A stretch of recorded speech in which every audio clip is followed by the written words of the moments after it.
लो जान तू लइका मोर खोजाता हो, कैसन चाही हमसे बात पूछाता हो।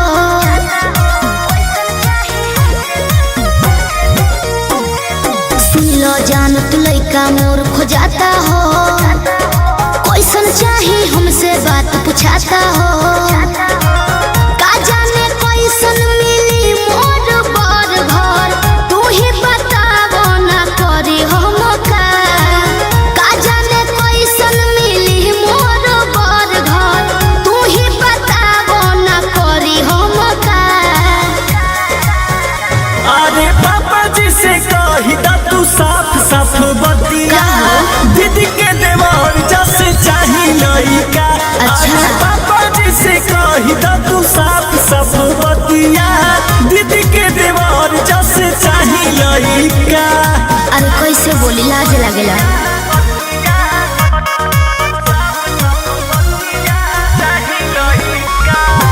Music by Arya Sharma.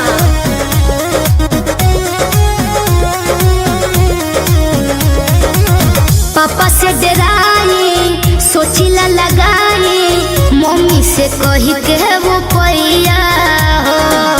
बात कटी जाई सभे हटी जाई, मंग बजती लख रुपया हो।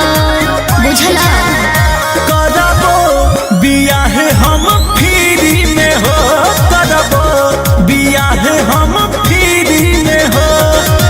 दुखवा जुदाई के नाई सहाला, कबले रहल जाई अब फरका।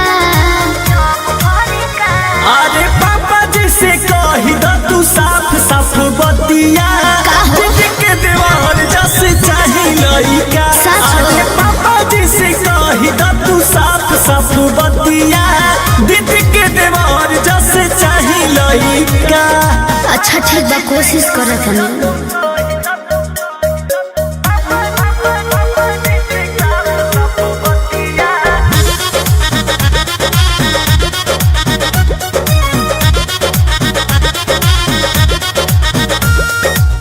बात उसकाव दीदी के पटाव, एक बार देवर दुलरुआ हो।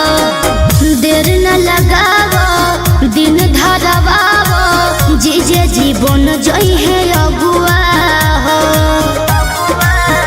बतिया तू कही दाए रानिया, बतिया तू कही दाए रानिया। अंकुश राजा हो बिगड़े ना माजा, मोटी तोहार भाई बोस तनिका। अरे पापा जी से कही दा तू साफ साफ बतिया, दीदी के देवर जैसे चाही लइका। ठीक बा। अरे पापा जी से कही दा तू साफ साफ बतिया, दीदी के देवर जैसे चाही लइका। अच्छा कही देतनी।